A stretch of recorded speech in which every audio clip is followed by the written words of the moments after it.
안녕하세요. 특보심 가득한 특수교사 마이송입니다. 벌써 1년의 반이 지나가고 있습니다. 시간이 정말 빠르죠. 이제 7살의 발달장애 자녀를 둔 부모님들께서는 조금 걱정이 앞서실 거예요. 내년이면 초등학교를 입학을 해야 하는데 또 새로운 환경에 또 우리 아이가 잘할 수 있을까 이런 고민이 많으실 거예요. 대부분의 보호자들이 첫 상담 때 하시는 말씀 중에 하나가 지금 장애를 처음 접하다 보니 좀 많이 당황스럽다 하는 말씀을 하세요.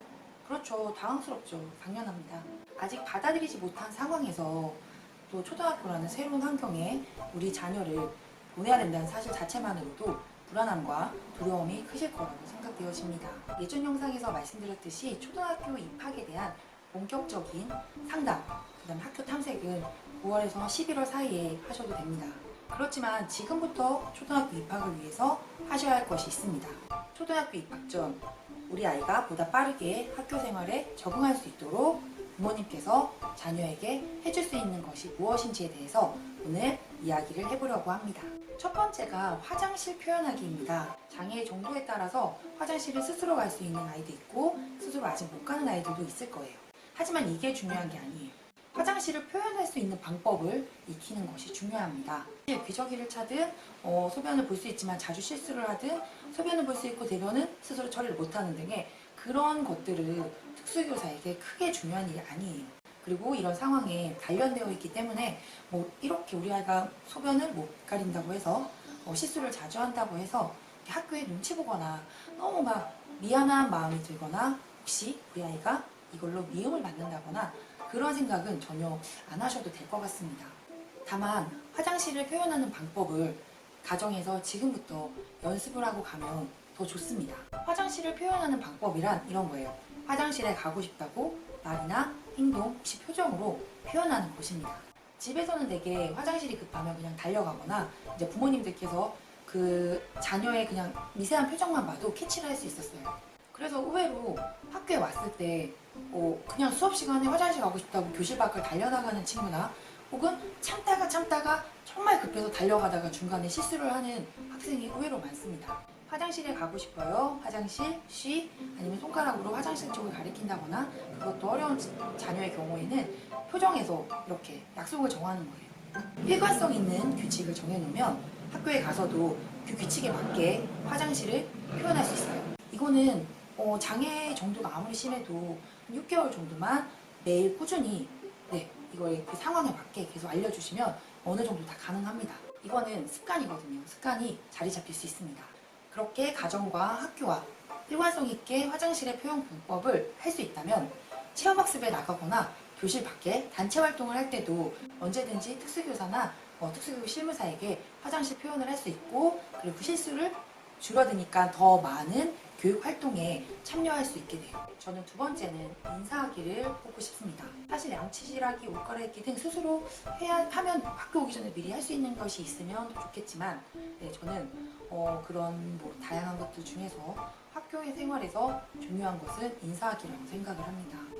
요즘에는 장애와 비장애 학생들을 떠나서 인사하는 게 좀 많이 학생들이 잘 못해요. 다양한 이유가 있어요.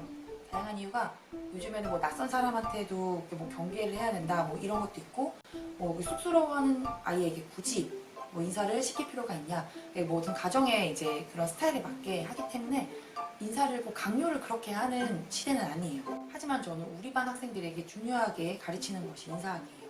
정말 큰 학교는 아이들의 얼굴을 세세히 다 몰라요. 선생님들도 잘 모르고 그런데 우선은 저희는 학교에 이제 있을 때 아이들에게 학교 안에서 어른들을 만나면 무조건 인사를 하도록 가르칩니다. 일단 저부터 90도로 인사를 하면서 사람들이 멀리 왔을 때 먼저 인사를 해야 된다. 이거를 이제 가르쳐줘요.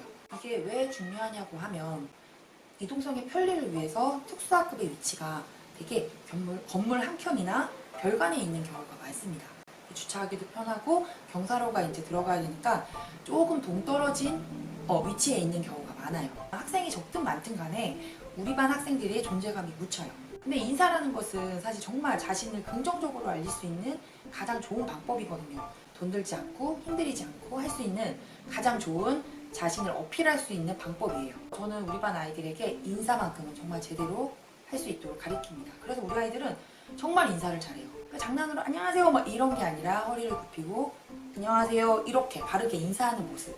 그런데 어느 어른이 그렇게 아이가 인사를 하는데 안 예뻐할 수 있는 어른이 과연 있을까요? 학교 오기 전에 가정에서 인사하는 법을 가르쳐 주셨으면 좋겠습니다. 인사하는 법을 강제로 가르칠 필요는 없습니다. 부모님들께서 먼저 엘리베이터나 길에서 이제 사람을 만났을 때 이렇게 가볍게 목례 아니면 이렇게 정중하게 인사를 하면 그 자체가 교육이에요. 찬찬히 가르쳐 주시면 됩니다. 저도 사실 낯을 너무 많이 가리기 때문에 이렇게 사람들하고 인사를 하는 게 솔직히 어렵습니다. 하지만 우리 반 친구들, 우리 집에 있는 친구까지 인사하는 법을 가르치기 위해서 저도 정말 이게 너무 힘든데 인사를 좀 열심히 하고 있어요. 이제 그렇게 됐을 때 어떤 보호자님들은 또 이런 생각을 하실 거예요. 우리 아이가 안 그래도 장애가 있는데 또 이렇게 길에서 이렇게 또 인사를 하고 이러면 너무 그 관심이 쏟아지는 건 아닌가.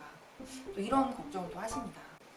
우리 아이들은 부끄러운 존재는 아니거든요. 부끄러운 존재도 아니고 그리고 평생 꽁꽁 숨겨놓는 존재도 아니에요. 인사를 통해서 자기 스스로 자기 존재감을 어필할 수 있는 방법을 가르쳐 주셔야 합니다. 그래야 나중에 사회에 나가서도 자연스럽게 스스로 사회에 합류할 수 있다고 저는 생각을 합니다. 세 번째는 존댓말이에요. 이것도 요즘에는 이제 비장애 장애 상관없이 요즘 친구들은 이제 가정에서 부모님들과 반말을 하고 이제 편하게 좀 지내는 경우가 많아요.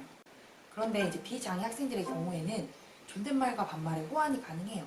그래서 학교에 오면 아무리 엄마보다 아빠보다 더 어린 선생님이어도 존댓말을 씁니다. 하지만 발달장애를 가진 자녀의 경우에는 아직은 호환이 어려워요. 그래서 집에서 반말을 했을 때는 밖에 나와서도 어떻게 보면 당연한 거예요. 아니 할머니한테도 반말을 집에서 했는데 밖에 나가서 할머니보다 더 어린 선생님한테 반말? 존댓말을 해야 돼?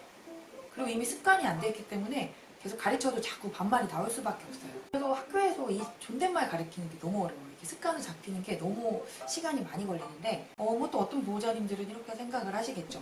아니 뭐 반말 어때? 반말 쓸 수도 있지 라고 생각을 하시겠는데 좀 다르게 생각해보면 저희가 만약 어른인데 발달장애를 가진 어른이 갑자기 저에게 반말을 해요. 그랬을 때 이 사람이 발달장애인 것도 알지만 묘하게 기분이 안 좋습니다. 그러니까 이해는 하지만 기분이 좋지는 않아요. 그렇다고 대놓고 뭐라 하진 않아요. 하지만 그 감정이 긍정적인 감정이 갈 수는 없어요. 그렇다고 해서 학교에서 발달장애를 가진 학생이 뭐 선생님들에게 반발을 한다고 해서 그게 불이익이 간다거나 이 아이를 막 미워한다거나 하진 않습니다. 이게 수업 시간에 학교의 그 짧은 시간에 어른에게 존댓말을 써야 되라는 것을 가리키는 것은 좀 시간적으로 촉박해요. 그래서 나중을 위해서 지금 고쳐야 합니다. 그런데 학교에서 수업 시간에만 가리키기에는 너무 시간도 촉박하고 절대 고쳐지지 않아요. 지금부터 어른들에게 존댓말을 쓰는 습관을 가정에서 끊임없이 가르쳐 주셔야 합니다. 이게 호환이 안 될 경우에는 아예 처음부터 집에서도 부모님께 존댓말을 쓸 수 있도록 연습을 시켜버리는 게 좋아요. 일단 저는 딱 이렇게 세 가지는 입학 전에 보호자들께서 가르쳐 주셔야 한다고 생각을 합니다. 물론 다른 것도 많겠죠. 해야 될 건 많아요. 많지만 하지만 여러 가지를 동시에 다 6개월 안에 할 수는 없어요. 저도 가끔씩 계획을 짤 때 하루에 책도 좀 읽고 운동도 좀 하고 뭐도 하고 다 하지만 절대 안 하거든요. 이건 쉬운 일은 아닙니다. 그래서 일단 입학 전에 6개월 동안 딱 이 세 가지는 좀 가르쳐줘야지 이렇게 생각을 하시고 이렇게 좀 습관을 시켜주신다면 내년에 학교 생활에도 적응을 좀 더 빨리 할 수 있을 것이라고 생각합니다. 올해 우리 반에도 1학년 친구가 한 명 입학을 했습니다. 입학 당시에는 정말 착석이 전혀 안 되고 과연 이 친구가 이 학교에 적응할 수 있을까? 모두가 이제 그렇게 생각을 해요. 모두가 걱정을 하는데 사실 저는 걱정하지 않았어요. 물론 힘이 들긴 해요. 그 과정이 힘이 드는 것도 알고 힘들긴 하지만 반학기 정도만 지나면 정말 웬만한 친구들은 기본 학교 생활을 익힙니다. 네. 그래서 그동안의 경험에 의해서 저희는 알기 때문에 특수교사들은 사실 이렇게 친구들이 왔을 때 대충 알아요. 어느 정도면 적응하겠구나. 그러니까 너무 부모님들께서는 큰 걱정을 안 하셔도 될 것 같아요. 그래서 그 친구는 지금 이제 4개월이 지났죠. 4개월이 지났는데 착석도 좀 완벽히는 아니지만 착석도 하고 학교 생활도 어느 정도 잘 따르고 있어요. 제가 말씀드리고 싶은 거는 발달 장애를 자녀를 둔 부모님들께서는 이제 우리 아이를 입학할 때 너무 큰 걱정을 하시는데 진짜 너무너무 큰 걱정은 안 하셨으면 좋겠어요. 신경을 쓰는 건 맞습니다. 신경을 써야 되지만 그렇다고 해서 막 밤잠을 설치고 막 초조하고 스트레스 받고 막 그 절망감에 빠지지는 않으셨으면 좋겠어요. 그래도 제가 이 특수 쪽으로는 많이 경험을 해봤잖아요.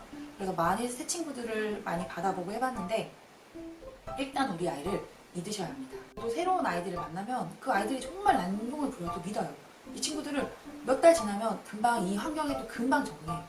뭐 아이들은 장애 비장애를 떠나서 환경에 적응을 어른들보다 더 빨리 할 수 있는 사회적인 동물입니다. 우리들보다 더 월등해요. 그렇기 때문에 정말 아이를 믿고 선생님을 믿고 학교를 믿고 입학을 정말 즐거운 마음으로 비장애 학생을 둔 부모님들처럼 설레이는 마음으로 입학을 시켜주시길 바랍니다. 모든 아이는 어른들이 생각하는 것보다 약하지 않습니다. 자, 우리 초등학교 입학하기 전에 연습도 많이 하고 이렇게 남은 유치원 생활, 어린이집 생활도 즐겁게 하고 내년에 만날게요. 자, 여러분 안녕히 계세요. 안녕.